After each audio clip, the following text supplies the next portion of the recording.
The hosts feel it would be a little unkind to present this podcast without just a word of friendly warning. We are about to unfold the story of Frankenstein, a man of science who sought to create a man after his own image without reckoning upon God. It is one of the strangest tales ever told. It deals with the two great mysteries of creation, life and death. I think it will thrill you.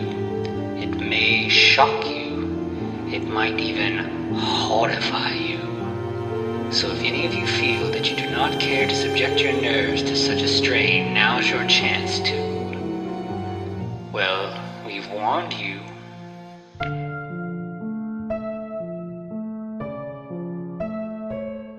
Hello, and welcome once again to the Frankencast. I'm the mad scientist, Anthony Bowman. My pronouns are he, him, and I'm joined as always by... the incredibly creepy but sexy bird person that is Eric Velasquez. My pronouns are also he, him.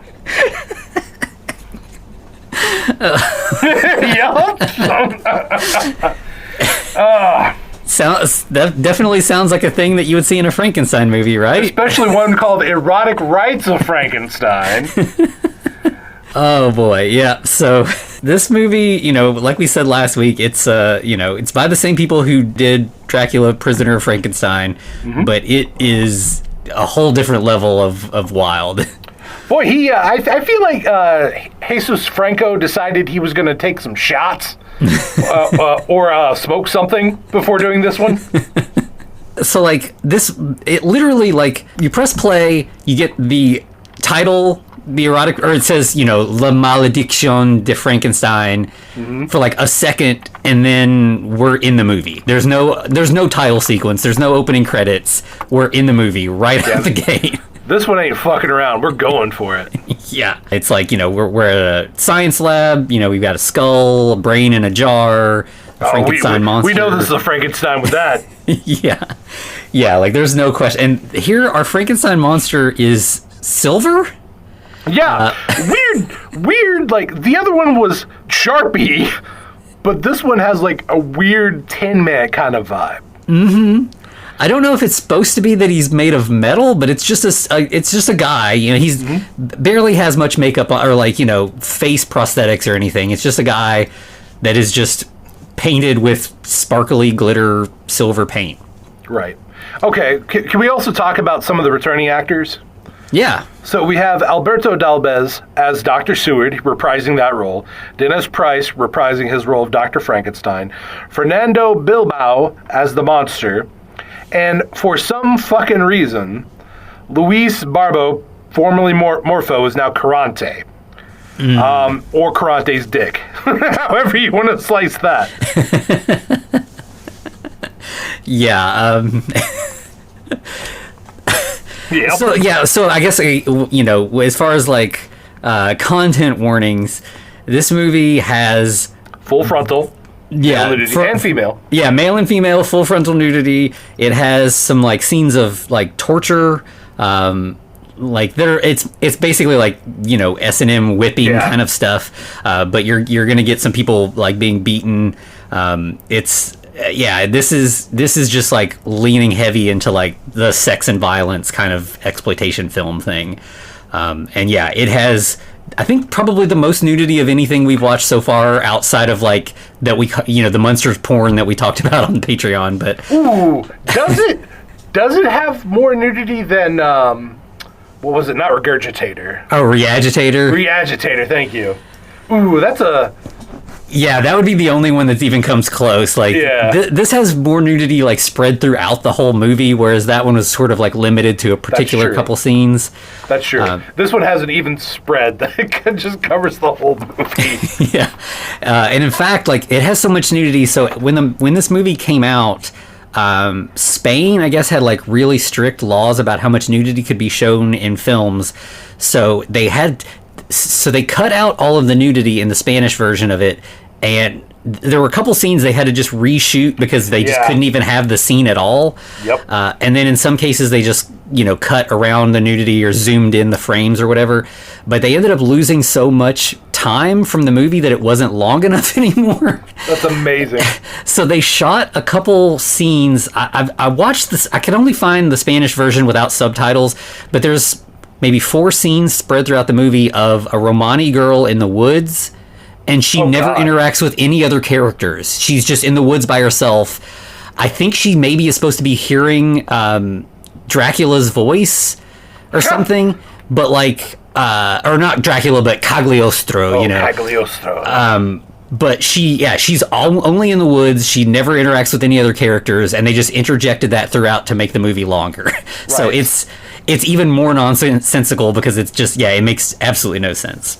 Yeah, so by the way, if you guys were interested, I'm guessing this is based on Count Alessandro de Cagliostro, who was like a, 17th, 18th century adventurer / wizard in real life. Interesting. So I saw it and thought, like, oh, maybe it's like Caligula, because right. he definitely has that kind of vibe too. But yeah, that makes even more sense. Oh yeah, and I do, like, honestly, this guy would be a great villain for a series. Like, and I'm surprised, like, somebody like Marvel hasn't picked up on his gimmick, because that would be a great gimmick. Yeah. We'll get there in a moment, though. I don't want to spoil it too early on. So back in Frankenstein's lab, he is drilling into the monster's head. Mm-hmm. We'll eventually find out he's somehow placing a new brain inside, but it's like just a drill. Like, I don't know. But anyway, he's Pedro Pascal helping him out. I mean, a guy who looks like Pedro Pascal helping him out. So that guy that looks like Pedro Pascal, that's Jesús Franco. Oh, okay. In a cameo, he put himself in this movie. Nice. So yeah, he's the Igor kind of character. We only have him here in like this first scene. And so then we get a carriage arriving outside the castle. There's like a man and woman who get out, and the woman's like, "I'll wait for your signal," while the guy like goes and sneaks into the castle. Well, she doesn't, because she immediately falls after him, like after a second. And hey, Anthony, is she mostly nude and just wearing a cape? Pretty much, yeah. Okay. She's at first, like, she's got green feathers that are growing out of her hands, and like a few patches of them glued to her like torso, and then has a cape. But at first, I thought it was like plant material. Like it looks more like moss than feathers. But yeah, we'll eventually, as you alluded to at the beginning, she is some sort of bird person. She is a bird person. I love it, and it's going to be hard for me not to spoil this, but the way she was created was amazing. Yeah. We get her backstory. It's great. Mm-hmm. When she comes in, like, they appear in the lab and they start attacking people, she's making all these, like, crazy high-pitched sounds because she's also blind, so she makes, like, bat echolocation. Sonar. Yeah. It's very strange. It's a performance, for sure. So she ends up attacking Dr. Frankenstein and biting him and, like, drains his blood. So she's definitely a bird, but she's got some, like, vampire bat kind of qualities as well. Exactly. And then Karante just walks up and shanks Igor, or the Igor, like, character. Yeah. And so then they leave in their carriage, and it's just like the next day at a different castle, we meet our sort of main villain that we've already mentioned, Cagliostro, who has like a Roman emperor kind of quality to him. He's kind of wearing like a toga-ish outfit and has like the Caesar haircut. See, that's interesting because I thought, like, ooh, that's good. Because in my brain, I saw his really shitty goatee, and I was like, that guy's a cult leader. And he is, but also the Roman emperor thing kind of works too. Okay. Yeah, I think that's why I got into that like Caligula kind of mindset and thought that's kind of where they were going for. Sounds very similar. Caligula, Cagliostro. Yeah. Mm-hmm. So he's kind of like standing on a balcony watching as our two characters carry a large crate across the property and up some steps. Which is the exact box that they had the monster in the previous movie. Mm-hmm. They reused the prop too. Yeah, so they've got Frankenstein's monster. They killed Frankenstein and Igor and took the creation. Mm-hmm. And so then he watches them carry the box up the steps. It looks very difficult, but he does not offer to help, obviously, because he's the leader. He's above this, right? And then he goes inside, and there are two naked women on his bed, and they're kind of like trying to flirt with him, and he's like, fuck off, basically. He's like, I don't have time for you. Get out of here. Guard, take these ladies away. Yeah, he calls them filth. Right. He's like, get this filth out of here. It's like, dude, have respect. And yeah, so far in the movie, we've encountered three women, and they've all basically been naked. And in this movie, pretty much, it's like, if a woman, we should mention if a woman's clothed, because it's more likely that she's not. That's true. I mean, pretty much just assume all these women are naked until we say otherwise. Right. Oh, yeah. And then we find out Melissa actually has a name, and it's Melissa. Yeah, our bird person is named Melissa, of all names. Right. Which I think may be like the funniest sort of like modern name in an old-timey thing, since we had Daniel the Hunchback way back in House of Frankenstein. See, at this point I'm thinking, oh, Melissa, she's like a siren, or she's a harpy or something like that. You know, that's really cool. She's not. She's not those things. I mean, she may be a reference to those things, but she's not. Yeah. Yep, she is definitely strange. And we also get that she's blind here, as you mentioned earlier, with the echolocation. She's talking to Cagliostro, and they're kind of discussing his plan, which is to take control of the monster. So Cagliostro has sort of like Professor X kind of telepathy or something, but he has to use Melissa as a conduit. Right. So we're going to get a lot of scenes where it's like him just standing there, and she's saying things that supposedly he's making her say. Right. Which, come on, Jesus. just trust your audience, man. Or maybe don't. I don't know. Yeah. The first order that they give to the creature is go into the town, capture a beautiful young woman, and bring her to the castle. So Cagliostro kind of just does some like intense eye acting. He doesn't really say much. And the creature walks off kind of zombie-like with his arms out and everything. He's doming the monster. Who's basically, naked at this point? Yeah, I think he might be in like a loincloth or something. I don't think we get like full frontal from him. Nope. But yeah, he kind of stumbles out, and Melissa's like, I smell sweet young flesh that is going to be coming soon. It's like, right. Okay. Sure. And, of course, as the monster wanders off, Melissa slides into a cage and starts, I think, eating the ladies? Yeah, there's like two women who are chained up. Like one's chained up on the wall, and the other one's like chained to like a rock on the ground. And, of course, they're naked. And yeah, Melissa is draining blood from them or something, eating them, or doing whatever stuff she does. Yeah.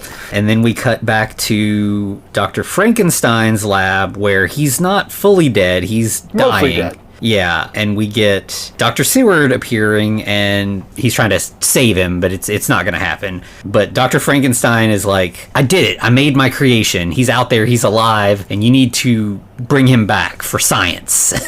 Right. You have to stop and dies. Right. Yeah, it's definitely one of those things where it's like he has all the knowledge, and you're just like, come on, talk faster. We know. Right. And he monologues for like a good solid minute or two. He can be like, all right, Cagliostro jacked me up and stole my monster. Yeah. And so right after he dies, we get, the cop for this movie, Inspector Tanner. He arrives right after Frankenstein dies, and Seward's like, sorry, you're too late. Just missed him. Yeah, which just cuts directly to Dr. Frankenstein's funeral, which is like basically just Dr. Seward and the cop. And a priest. Yeah. But then, like, at the very end of the ceremony, a woman appears, in mourning, all, like, black lace and, a veil and everything. And a plastic flower for some reason. Yeah. And so as soon as the funeral's over, Dr. Seward's like, hey, what's up with you? What's your deal? Where'd you come from? And we find out that she's Vera Frankenstein, the daughter of Reiner Frankenstein. Yeah, so now we're, a couple generations beyond from Victor. Dr. Seward's like, okay, so I want to, like, tell me everything. Like, I want to know what's going on. And she's like, my dad just died. I don't really want to answer a bunch of questions right now. And he's like, okay, that's fair enough. I can get with you a little later. And then she's like, hey, but can you tell me how my dad died? Yeah. And I was like, it seems like that's probably the main thing you don't want to talk about right now. But nope, she's curious. She just didn't want to answer his question. She's being very selfish in that exchange. Yeah. And Dr. Seward's like, we don't really know. It seems like he was attacked in the lab. By some kind of monster or something, or some kind of animal. Yeah, it's some kind of animal, but we found him out in the woods, actually, all torn up.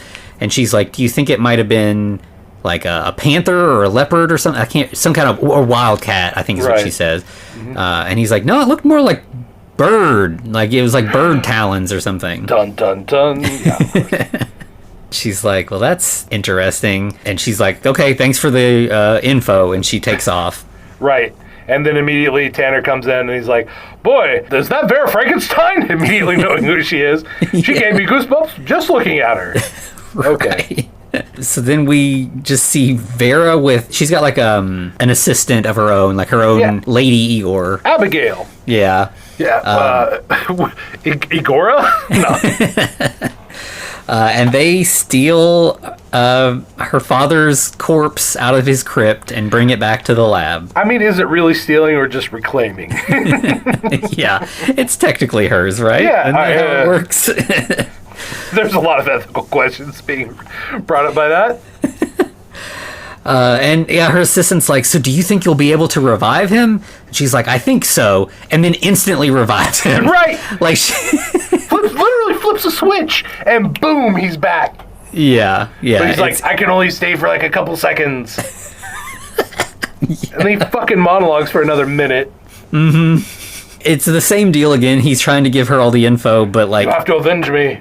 Yeah. He's like, you gotta recover my creature and continue my work and all that.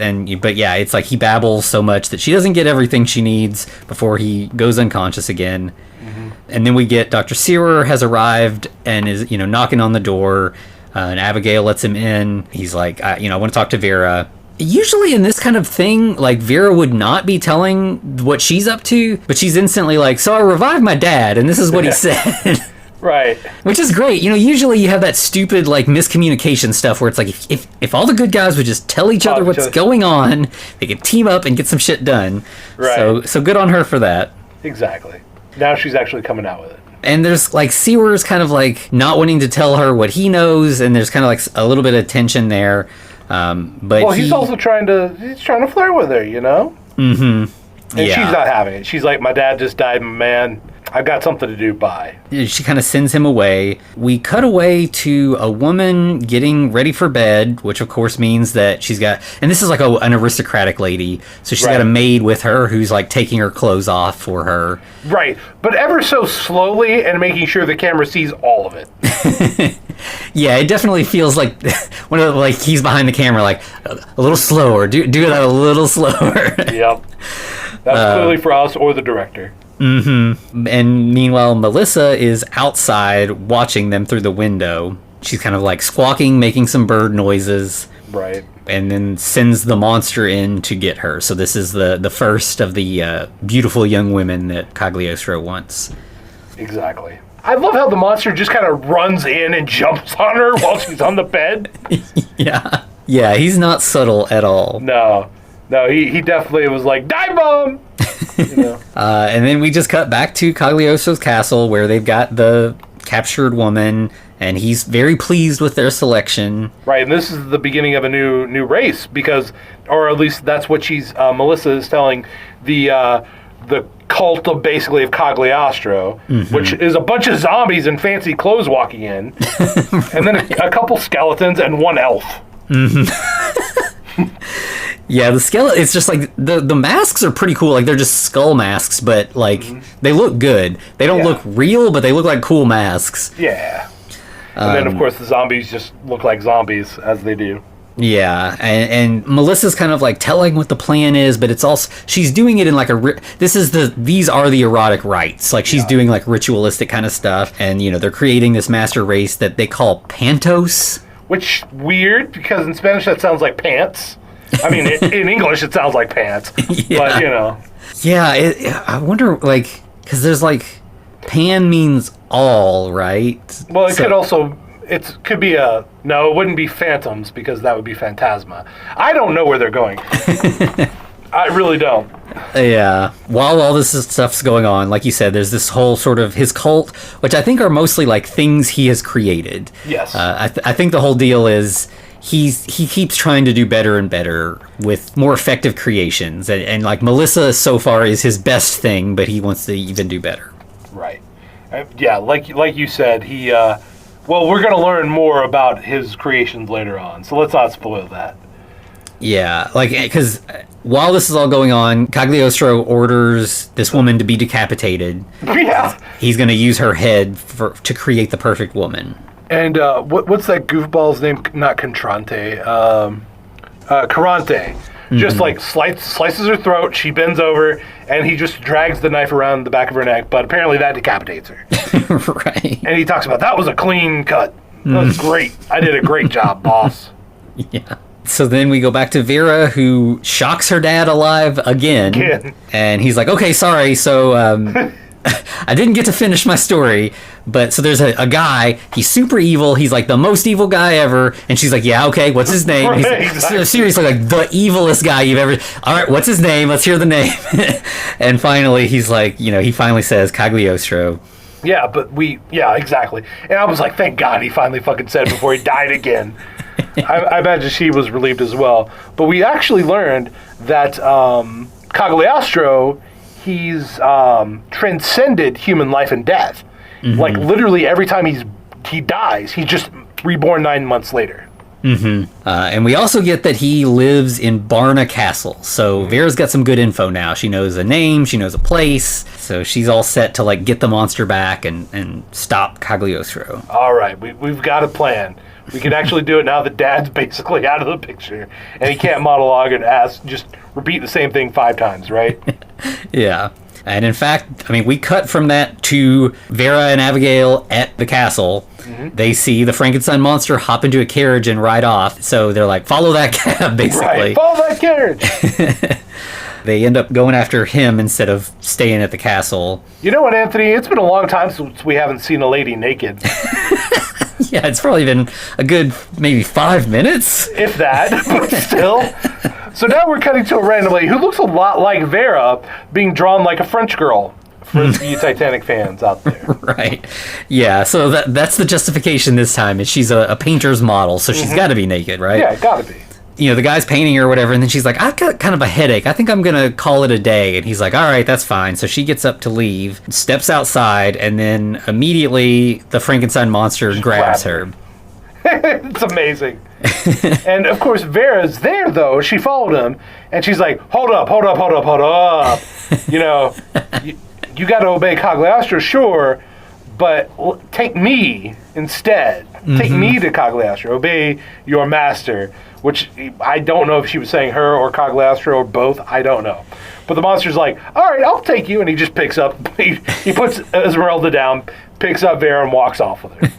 Right. So then we're back at the castle grounds where Abigail still is. She stayed behind. Mm-hmm. And she sees Melissa just like eating a guy in the middle of a field.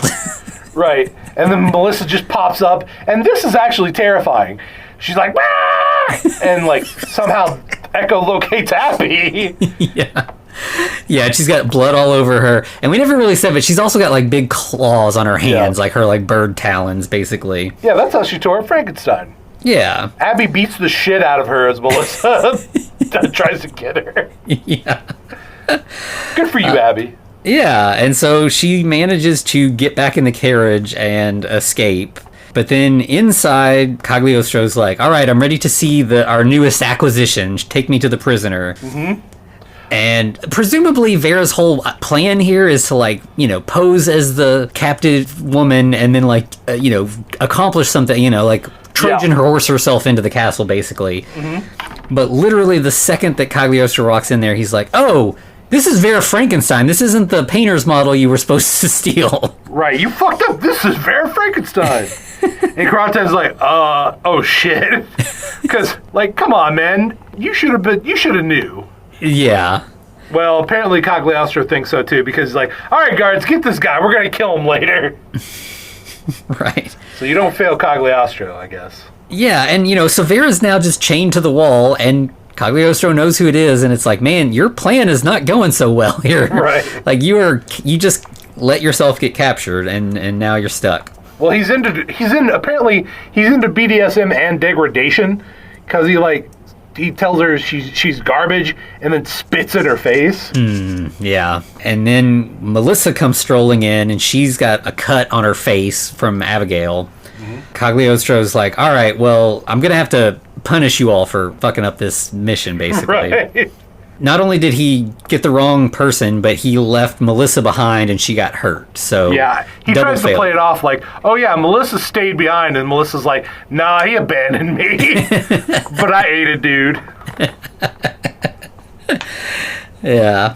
And then we cut to Abigail, who is at Dr. Seward's lab, and she's basically in shock. Like, she's fucked up from what she has just encountered. Yeah, a little bit of PTSD-inspired amnesia, I guess.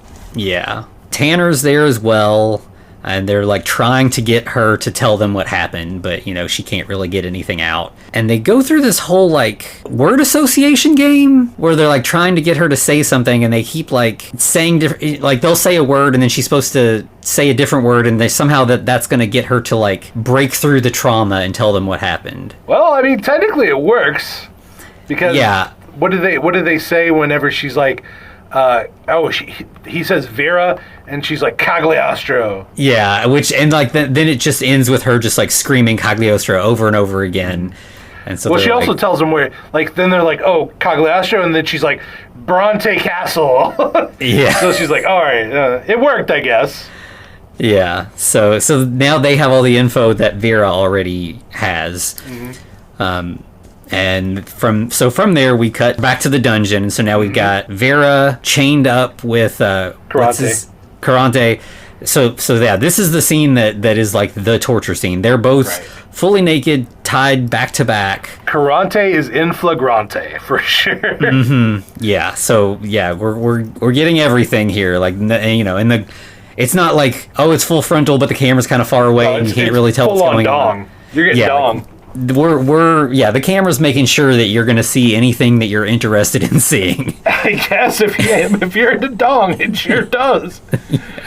But so the idea the Melissa tells us is, all right, the monster's going to whip you guys, so we're going to have more BDSM, and whoever falls on the spikes will be injected with poison and die. Oh, yeah, we didn't even mention that. So they're in the middle of a room with a bunch of spikes on the floor all around them. So basically, yeah, whoever gives in to the pain from the whipping first and falls is going to land on the spikes, and the other one will fall on top of them and be protected from the spikes. Right, exactly. And it's like, wait, these are spikes. You don't have to add the poison to it. It's just spikes. Yeah. Yeah, they'll do the trick just fine. Right. As we'll find out in a minute. Yeah, and so, indeed, the Frankenstein monster whips the shit out of them. They're bleeding all over and crying and like.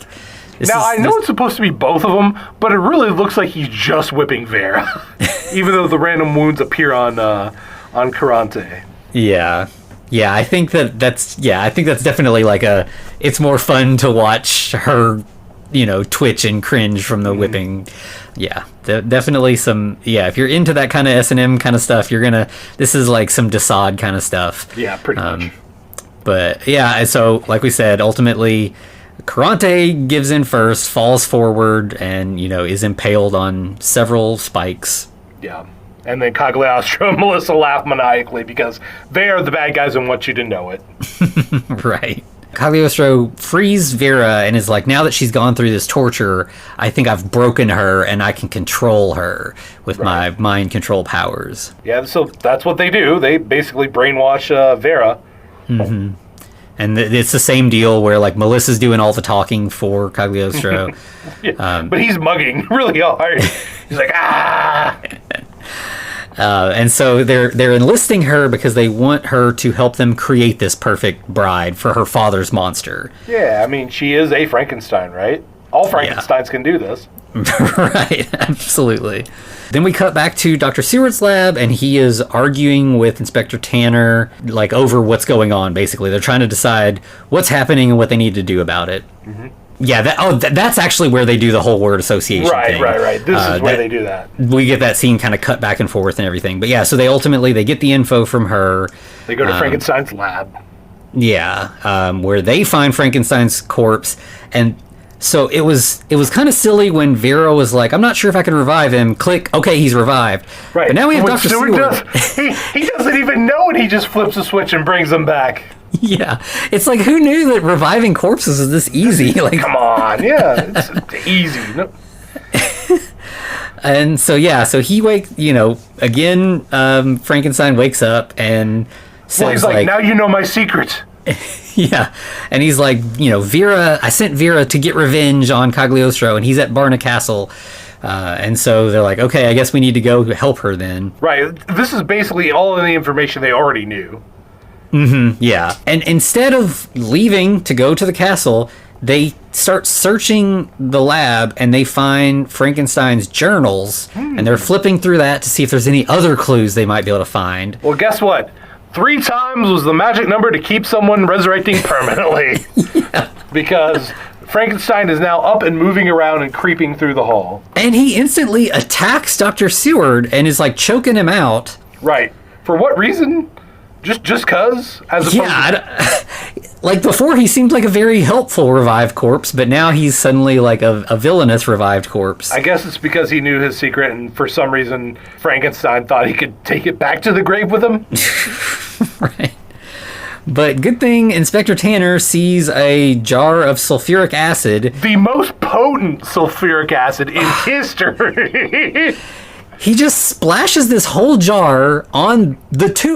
We've got the, Frankenstein choking Seward. They're there together, kind of entwined. Well, hell, this shit's so powerful that he doesn't even have to throw it on Frankenstein for Frankenstein's head to dissolve. Frankenstein fully dissolves except for his hand that is just still around Seward's throat. Yeah. And Seward is somehow not touched at all by the acid. Right. He doesn't even get like a hole in his clothes or anything. Yeah, he is fine. First off, before they throw it, like, Frankenstein's head just disappears off his body. Then they throw it, it melts the rest of him, and Seward's fine. He's fine. Nothing. Not even tattered clothes. What? Just a fantastic aim from Tanner. The most precise splash in history. Yeah, I mean, it's like, you have all those movies where, like, somebody has a hostage, and the cop won't shoot like, his head's around on the other person's shoulder, and they're still afraid to fire. Tanner ain't no bitch. He'll do it. This is like liquid. That's a lot harder to control than a bullet. Yeah, right. But he's not afraid. Once they've defeated the now evil Dr. Frankenstein, Was he ever not evil, though? Well, right. The more evil Dr. Frankenstein. They finally decide to head to Barna Castle. Right. And then we skip to Cagliostro. Turns out he immediately just created a woman from all the other women. And now Vera just has to emit the deep incision ray into this woman to revive her. That's what this thing's called, the deep incision ray. Yeah. I don't think those words do what you think they do. Yeah. Because she refers to it as that earlier when she revives her dad. But yeah, now they're using it on this new bride creature because she's going to be the mother of the race of Pantos. Dun, dun, dun. She's going to do what Dr. Frankenstein didn't want her to do in the actual novel. Right, exactly. While Vera's doing the electrical stuff, Melissa is going through like a prayer, more of the erotic rites stuff. Mm-hmm. The bride creature is getting shocked very violently. Like, she is... we mentioned earlier that the male creature at the beginning seemed to be enjoying getting electrocuted to life. Yeah, not this... She looks like she's in pain. Like, it's, she's really twitching and jerking and everything. Apparently, this was a great success because Melissa's like, all right, Cagliostro wants to know what you want as a boon, basically, Vera. Mm-hmm. And Vera says... I just want to obey my master, which is also very BDSM. Yeah, she's, obviously in this like brainwashed state or whatever, so she has no desires other than what Cagliostro desires. You know what Melissa wants, though? Melissa wants a key to that fucking cell because she's hungry. Yep, she wants to eat some more people. Right. You know, she's a bird person of simple tastes. Yeah. And Cagliostro's like, sure, fine. Here's a key. And she goes... Go pick a random person out of the cells. And this time it's a guy that's chained up. And she just starts laughing evilly and then, like, straddles him and is, like, sort of eating him. But this is a sexy scene. Like, this is the most horny cannibalism you're going to see. Horny cannibalism? No. We've let this out on the internet, Anthony. And also, while this is all going on, there's also just, like, screams in the soundtrack of the movie. For no reason. I don't know who it is, unless it's, like, there's other people in this cell off camera that are screaming in terror at what's happening. Is it screaming or weird bird squawking? Or both? Yeah, could be a little bit of both. Yeah, okay.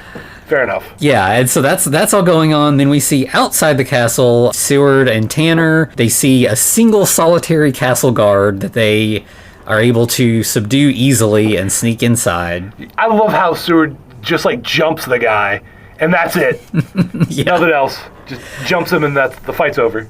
Yeah. They, like, see the last bits of, like, the female creature coming to life. No, this is the male creature that she's bringing, like, waking up. Mm-hmm.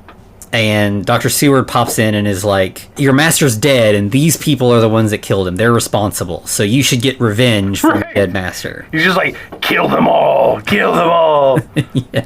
So this is like it's almost like the Scooby-Doo thing, because, like, you know, Vera revived him, she leaves the room, Seward comes in and says all this, then he goes and hides in the corner, Vera comes back in, gets the creature, and leads him down to the dungeon. Yeah, where they have the cult ready, praying to Pantos. Yeah, so more of this erotic rites stuff. Mm-hmm. And then this is where we finally start to get Melissa's backstory. She just shouts, Cagliostro created me, and half of me is a bird. Right, I was meant to be his daughter. Okay, cool. Yeah, I mean, this is when we also learn that really he created all of these creatures and tried to bring them back to life. However, he decided that fresh materials are best materials, so he injected his seed into an egg. And that's what made Melissa. What? What? Yeah. This led to a really stupid Wikipedia rabbit hole for me, because I was telling my partner, and she was like, what? Yeah. And she was like, you can't, like, that's not how eggs work. And I was like, actually, how do eggs work? So we had to like Google how chickens are inseminated. It's a very strange process, but I was thinking, because, like, fish and, like, aquatic things, that is kind of how it works, where like they lay the eggs and spray then the seed all over it. So, but no, the insemination in chickens happen inside the chicken before the egg is laid. Right. So no, this is not how it works. Right. It's amazing. But yeah, so Anthony, are you telling me the science is sketchy? Right. Yeah. But so yeah, like, this is the whole process. Like, originally he revived skeletons and then zombies, and eventually created Melissa. He's just trying better and better versions, but now that's right, because the skeletons and zombies are just constantly rotting. Yeah, so they're not going to be good as a permanent army of Pantos. But now, if they create this bride, then, you know, she can mate with the male creature, and they can give birth to monsters that are new and, you know, not going to rot away. Right, so we're just going to watch these two monsters bang. Yeah. And so we've got the whole crew of Pantos standing around in their weird, you know, skull masks and everything. And the Frankenstein monster climbs on top of the bride, who doesn't seem to be entirely conscious, which is not great. Yeah. Cagliostro's like, commence your work, which is the grossest way to tell someone to have sex. then Seward just pops up from behind like a column and is like, Cagliostro, that man, he's the one that killed your creator. Kill him. And then Seward just starts shooting things. I wouldn't think just a regular gun would work on like that many undead that easily. Yeah, and it's we see that all the time, people shooting Frankensteins and not get it not working, but here he's taking out zombies, he gets Melissa, some of the creatures start running away, the Frankenstein monster starts just chucking zombies at the wall and just like... Yeah, he starts body slamming people. Yeah. But he chases down Cagliostro, gets him like cornered in this hallway, and just like pimp slaps him, just knocks him to the ground. That's exactly what I said. He just pimp slaps the shit out of Cagliostro. It's the best. Yeah. But Cagliostro like gets up and like kind of tries to do his like hypno stuff again and manages to just like run away. Yeah, and he basically confuses the monster, and the monster's like, fuck it, I can't get Cagliostro, I'm getting Vera. Right. So he's got Vera. Meanwhile, Seward and Tanner see the creature carrying Vera. They chase after him, and they start shooting him. And again, it works this time. Like, he is vulnerable to bullets. That's only when they dome him. They shoot him in the back like 5 or 6 times. It's a headshot that does it. This is the zombie trick. Yep. And so he falls over dead. Meanwhile, we see Cagliostro has gotten into a carriage and is just doing an evil laugh as he drives away. It's kind of amazing, actually. Yeah, it really is good. So this movie, like this is a rare movie where like the bad guy kind of wins. Like, no, you missed it. Because Vera wakes up, and then all of a sudden there's a crash of water, and Vera's like, "Oh no, now he's dead, but it still seems like he's laughing. Well, in 9 months he's gonna be back." The end. That's it. So he doesn't get away. He does die, but he's going to be back in 9 months anyway. So okay, I missed the splash because I did. She said the thing about 9 months, and I was like, he seems fine. I don't know why he's going to need to be reborn. But okay, because it doesn't stop laughing. You're right. Yeah. So Seward, Tanner, and Vera survive to, I guess, wait 9 months to try to fight him again. Who's he going to be born to? Is he like the anti-Dalai Lama? Like, did they have to find him? Is there a test? With what's been going on with the Dalai Lama in the news recently, maybe he's more like the Dalai Lama than me. Yeah, but it's strange, and this is like, this was sort of a sequel to the last one, but this is it for this sort of arc. We don't get Cagliostro returning. Oh, that would be so... Okay, but let's talk about this. How amazing would that be if there was a Marvel villain, who I think there might actually be, but I don't know off the top of my head, who like, okay, so they defeated him, right? Like Thanos, but he's just going to come back in 9 months anyway. It's a little Doctor Who-like in a way. Like, you could just get a new actor and be like, this is the way he was reborn. Like, yeah, I mean, Marvel would love that for movies. You can hire a new actor every time, and... This is the villain that doesn't end. He just goes on and on, my friend. Exactly. I think people get tired of that after like twice. Right, yeah, probably so. But yeah, it does feel like he definitely could have done more with this character. It's an interesting character for sure. Mm-hmm. Oh yeah. Well, I mean, it's interesting enough that for you anime fans, Lupin III did the Castle of Cagliostro. I think that a Spawn character, like the older Spawn, is named after Cagliostro. Like the name, people like the name enough that it just keeps popping up. Okay, interesting. It's very gothic. Yeah, that's pretty much how that one ends. This is just, again, pretty abrupt, and definitely like leaves us hanging that we think something's gonna happen eventually that never does. Yeah, in 9 months. Nope. But yeah, it's pretty wild. I mean, obviously, if you're looking for TNA and BDSM and all the other abbreviations, just about they're in here. Yeah, like this one, I will say, I feel like this one has a more cohesive plot than the last one. Mm-hmm. It definitely, like, it feels like it was going somewhere. And considering that it is so heavily relying on, sex and violence to keep you interested, it's surprising how much of a plot they do manage to fit in. Even more than the previous one, oddly enough. Yeah.